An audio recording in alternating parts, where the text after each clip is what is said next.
The single-father millionaire was stunned when he witnessed the waitress quietly letting his disabled son lead the very first dance, and that fragile moment changed her life forever.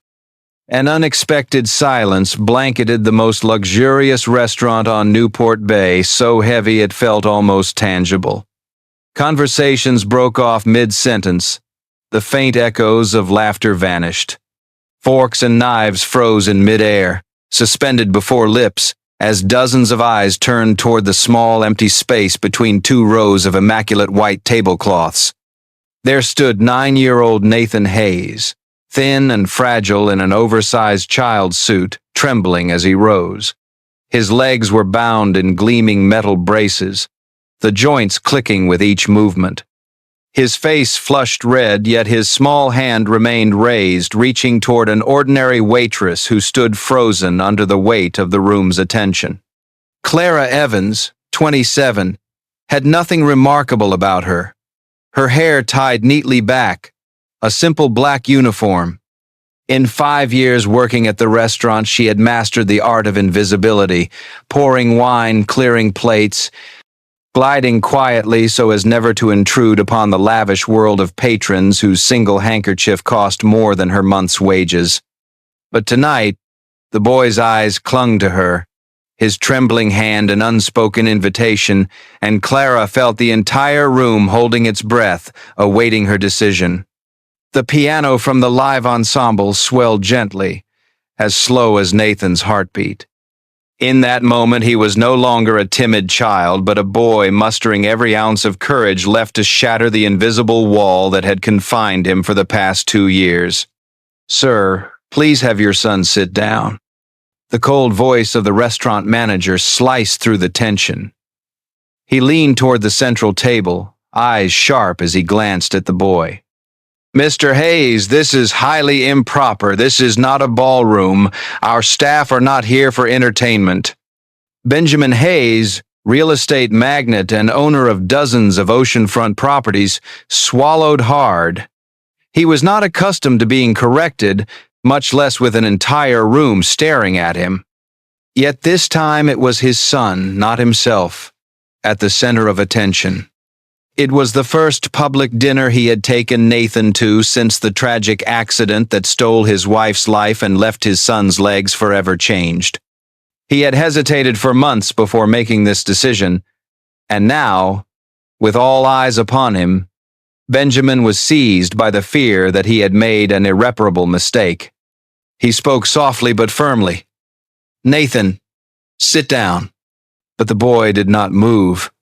His small hand stayed lifted, his eyes locked steadily on Clara. The fragile moment stretched out like a silent challenge.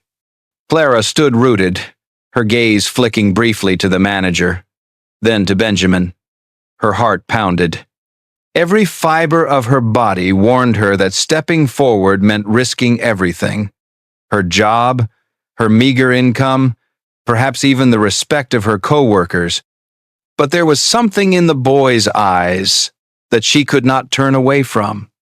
Slowly, Clara untied the apron from around her waist, folded it neatly, and set it upon a silver tray. The entire room stirred in hushed astonishment. She walked toward Nathan, extended her hand gently, and smiled softly.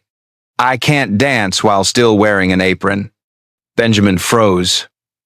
The steel braces squeaked against the floor as Nathan stepped forward, unsteady but unbroken. Clara did not lead, nor did she pull. She merely stepped half a pace back, adjusting her rhythm to match his. The piano's melody continued, weaving tenderly through each awkward yet defiant movement. Whispers rippled through the hall. "She'll be fired tomorrow." Absurd.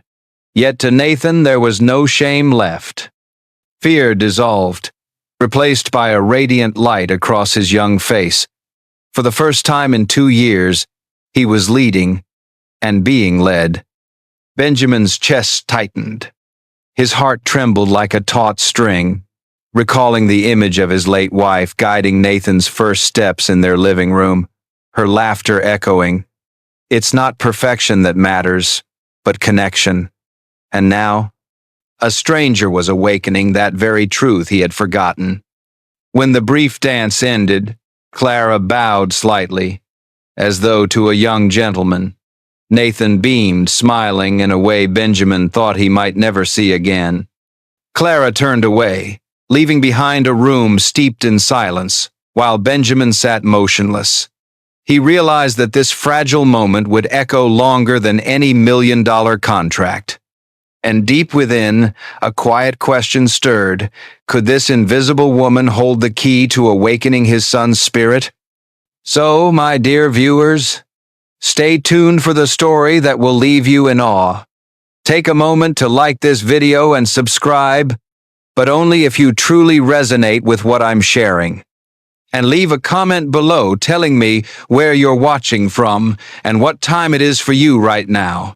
It's always a joy to see people joining us from all around the world. The next morning, Clara still couldn't understand why she was standing inside Benjamin Hayes's towering office. The business card from the previous night lay in her pocket like a strange mark. This was a man who could intimidate anyone with a single look. Yet in front of her, he had chosen silence only to extend an invitation no one could have expected. Benjamin arrived on time, calm and collected, his gaze as cold as ever in the world of finance. But beneath that polished exterior, he was haunted by the rare smile Nathan had shown the night before.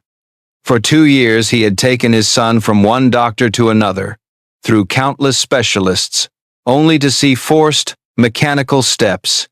Yet a clumsy dance with a waitress had accomplished what no expert could. He looked directly at Clara. There was nothing outwardly remarkable about her, just an ordinary waitress, low income, living quietly on the margins of the world he owned. But the image of last night left him no choice but to break his own rules. He could not allow the spark in his son's eyes to vanish like a fleeting illusion. Benjamin spoke plainly. He wanted Clara to become Nathan's companion. Not a coach, not a doctor, just to be present as she had been. To walk alongside rather than lead. He mentioned a salary many times higher than anything she had ever earned, an amount that could change her entire life. Clara listened, her face calm, though her heartbeat raced. Such an offer could erase years of exhaustion and endless shifts. Yet she remembered Nathan's eyes from the night before, eyes that weren't searching for someone paid with money, but for a genuine connection.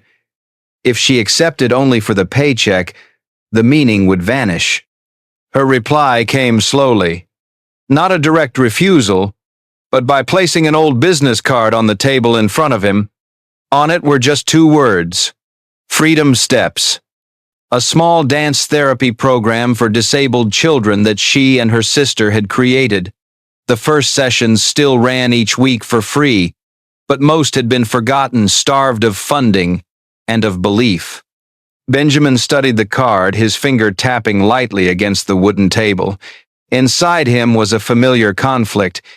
He had acquired dozens of buildings, maneuvered through countless deals with a single decision. But now, an ordinary waitress had refused him in a way he could not control. He had rarely heard the word no, and never from someone so far beneath his world. Clara did not waver. Her voice was calm, steady. If he wanted his son to find joy, he should bring Nathan to that class. No contracts, no salary. Just the chance for the boy to move freely in a space without judgment, without comparison. A heavy silence filled the room. Benjamin stared at her, searching for signs. Was this recklessness or sincerity? Yet Clara did not flinch. That composure unsettled him. He was used to people bowing before money, and here was a woman daring to set her own terms. In that moment, Benjamin realized he stood at a crossroads. He could continue as always, surrounding his son with specialists, controlling every step. Or he could try something different. Allow a complete stranger to guide with sincerity, not authority. Clara walked out, her steps steady. The card remained on the table, a silent challenge. Benjamin sat unmoving, unable for the first time to make an immediate decision. In his mind, Nathan's smile appeared again, clearer, brighter than any contract he had ever signed. Could an ordinary woman truly give his son what all the wealth in the world could not buy? My dear viewers, take a moment to relax, maybe sip a glass of water, and stay with me for what happens next. The story only grows more unexpected. And let me know in the comments where you're watching from and what time it is right now. It's always wonderful to see people joining us from every corner of the world. Comment 1 if you're enjoying this story, so we can continue bringing you even more. The black Cadillac pulled up in front of an old warehouse on the outskirts of Newport. No polished signboard, no red carpeted steps. Just a weathered brick wall with shattered windows patched over with sheets of cloudy plastic. Behind the wheel, Benjamin Hayes sat motionless, weighed down by doubt. He wasn't accustomed to places like this. His world was skyscrapers and contracts signed with expensive pens, not makeshift classrooms set up inside abandoned warehouses. In the back seat, Nathan peered out the window, his face caught between curiosity and apprehension. His small hand gripped the steel braces on his legs, yet in his eyes flickered something Benjamin hadn't seen in 2 years. A spark of anticipation, a quiet yearning to belong rather than be sheltered. That look made him hesitate. He knew that stepping out meant entering a world where money held no authority. The door opened. Nathan climbed out first, moving awkwardly, breath shallow but face resolute. Benjamin followed, his tailored suit doing little to hide how out of place he looked in this setting. No one regarded him as a millionaire, they only saw the frail boy striving to move forward on heavy legs. Inside, music filled the air. Not refined classical melodies, but light-hearted rhythms, joyful beats. Children with disabilities of every age were moving to the music. Some spun in wheelchairs, others balanced on prosthetic legs, making clumsy but confident steps. Nathan froze, eyes wide, witnessing for the first time a place where disability was not a weakness but something honored and embraced. Then Clara Evans appeared, radiant, dressed simply in a shirt bearing the Freedom Steps logo. She greeted Nathan like a friend, not a patient, not a child to be pitied. With just a few gestures, she encouraged him to join. And to Benjamin's surprise, Nathan nodded and stepped slowly into the circle. As Nathan struggled to find the rhythm, an older woman emerged from the far end of the room. Her silver hair was neatly braided, a carved wooden cane in hand. Her gaze swept the class with quiet authority before resting firmly on Benjamin. He recognized her instantly. Dr. Martha Collins, the neurologist who had submitted 3 research proposals to his foundation and had been denied 3 times. She approached, her voice steady, assured. Clara, she explained, was not just a waitress but a co-author of research on neuroplasticity through autonomous movement. Work once considered revolutionary in its potential to transform rehabilitation for disabled children, but without funding it had been abandoned.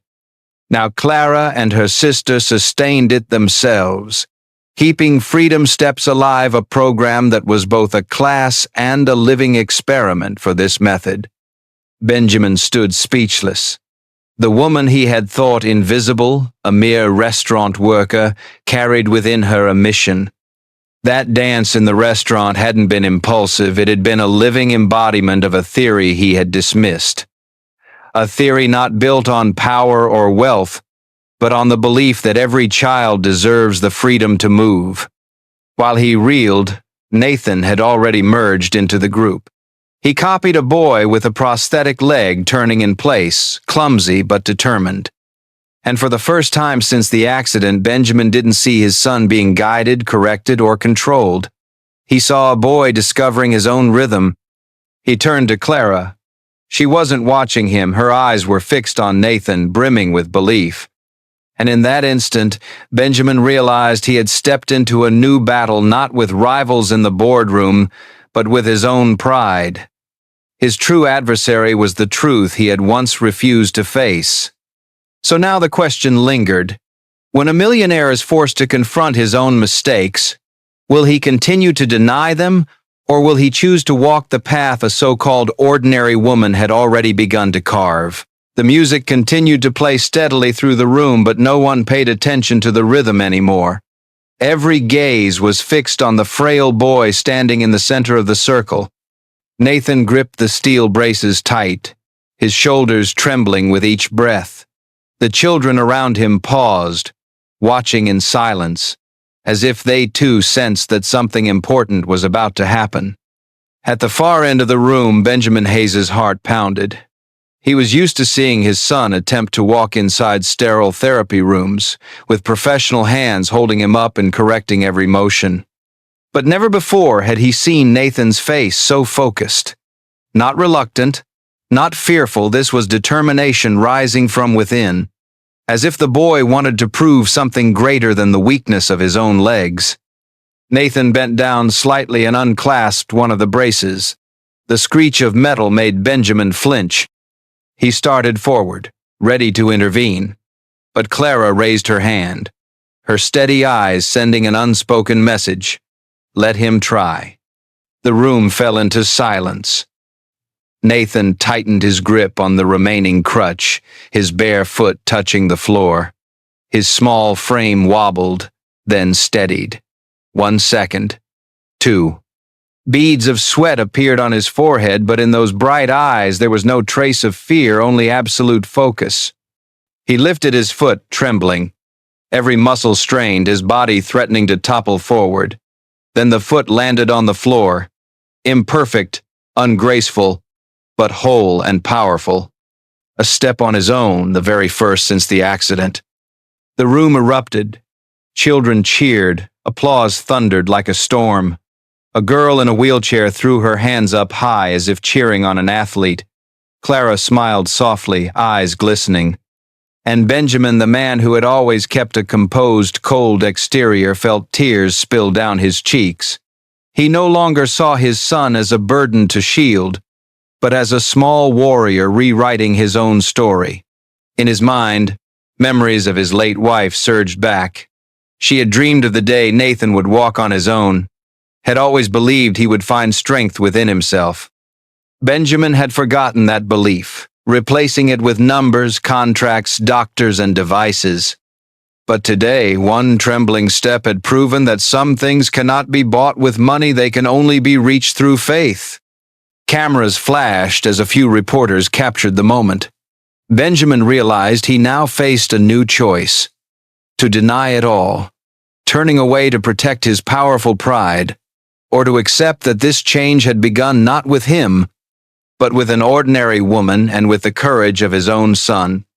Nathan took a second step, then a third, each small stride like a declaration, and with every cheer, Benjamin felt a piece of his pride break apart. He had never thought he would learn from a child, but now he knew he must learn to let go so his son could be free. When the final step ended, Nathan sank into his seat, breathless but radiant. The applause still thundered. Clara laid a gentle hand on his shoulder, her eyes full of pride. Benjamin couldn't look away. He knew that from this moment, there was no turning back. Could this be the beginning of a quiet revolution, not only for Nathan, but for hundreds of other children still waiting for their own first steps? The air inside the Freedom Step studio still pulsed with the echoes of applause, but Benjamin Hayes stood frozen, trapped in a whirlpool of emotions he couldn't escape.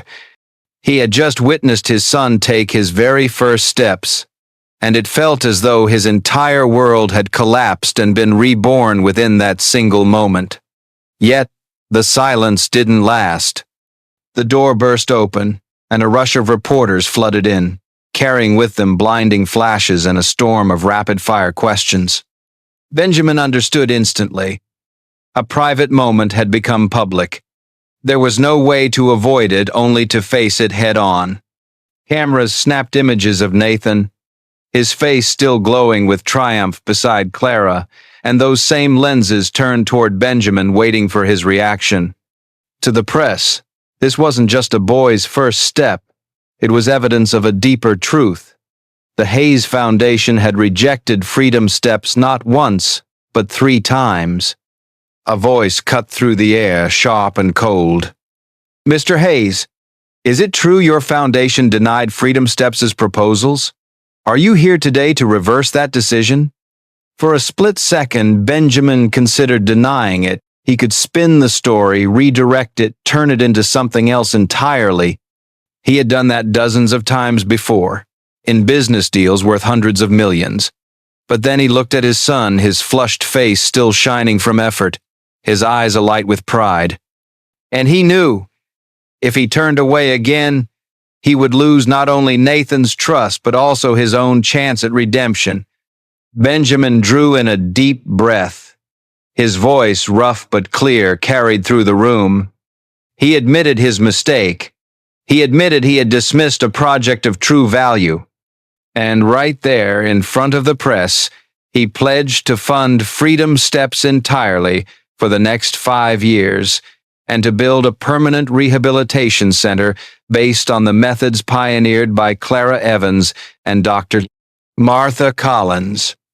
The room froze for a heartbeat, then erupted into the clatter of cameras and an uproar of chatter.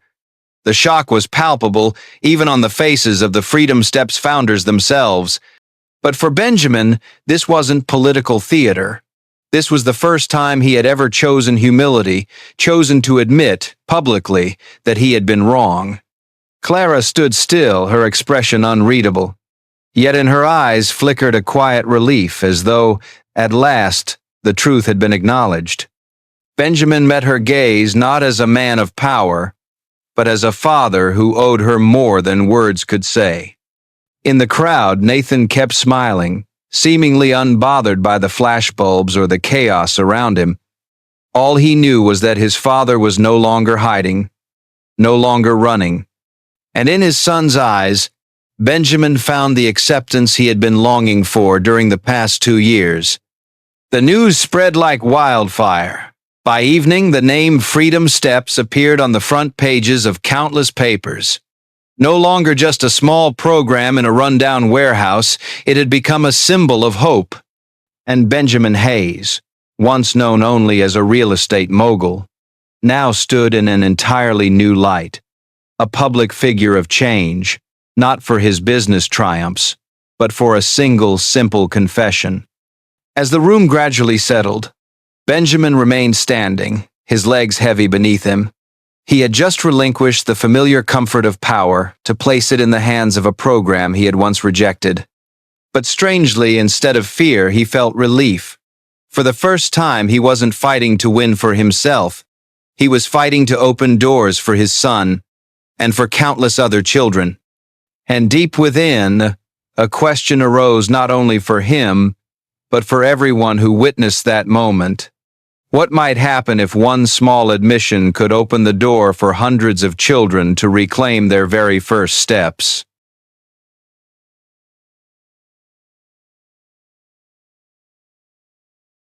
The months that followed passed quickly, yet the impact of that public admission still echoed.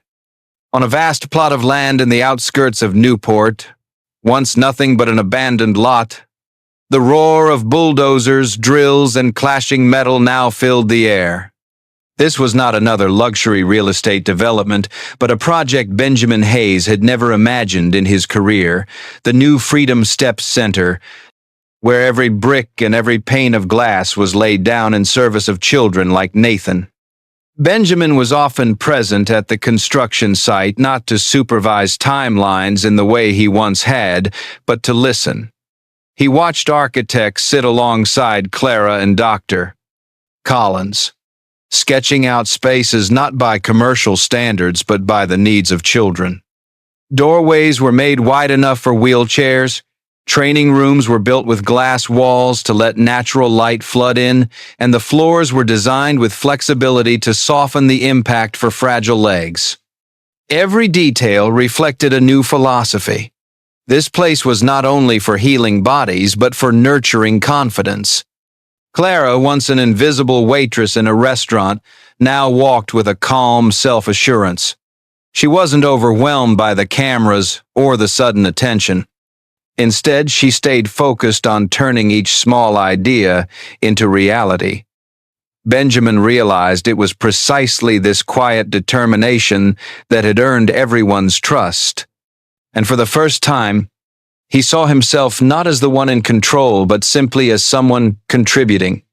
Nathan, too, was changing by the day. The boy who once hid behind sterile therapy sessions now eagerly visited the site, watching as if he were the future owner of the place. He practiced his steps more often, sometimes bringing along new friends from the old class, showing them how to balance, or simply laughing together when they fell. Benjamin watched his son and saw it clearly. Nathan was no longer just a sheltered child, but was learning to become an inspiration for others. One afternoon, as the sunlight stretched across the freshly leveled ground, Benjamin stood alone, gazing at the steel framework rising into the sky. He thought of the years gone by, his stubbornness, his belief that everything could be solved with money. And now, it was humility, his willingness to let go of control, that had given his son a true chance. The media continued to report, calling this the boldest project ever funded by the Hayes Foundation. But for Benjamin, no figure, no headline could compare with the sight of Nathan holding the hand of a little girl with prosthetic legs as they walked across the dusty earth. He understood then that the true value was not in the building being raised, but in the steps being rediscovered within it. As the opening day drew near, Benjamin felt a mixture of anxiety and hope. He had entrusted decision-making to Clara and her colleagues, something he had never done before. At times he felt the urge to interfere, to adjust, to assert his presence. But each time he saw his son smile, he knew he had to restrain himself, to listen instead of command. The center gradually took shape, and along with it, a new Benjamin Hayes was being built as well. No longer the cold millionaire, but a father learning how to let his son lead the way. And the question lingered. When the center opened its doors, would the very first steps of hundreds of other children spark the same profound change that Nathan's had?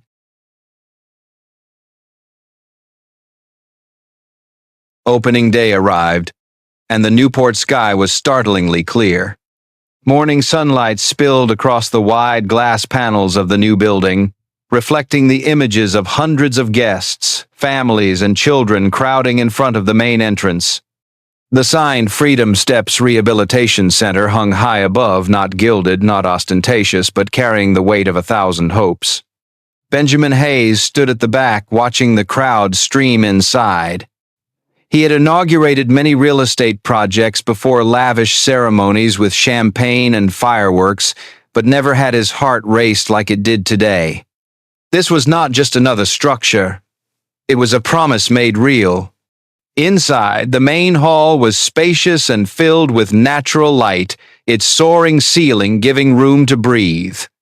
No longer a converted warehouse, it was now an open space where children moved freely in wheelchairs, on prosthetic legs, or on fragile feet. Every step was greeted with encouragement.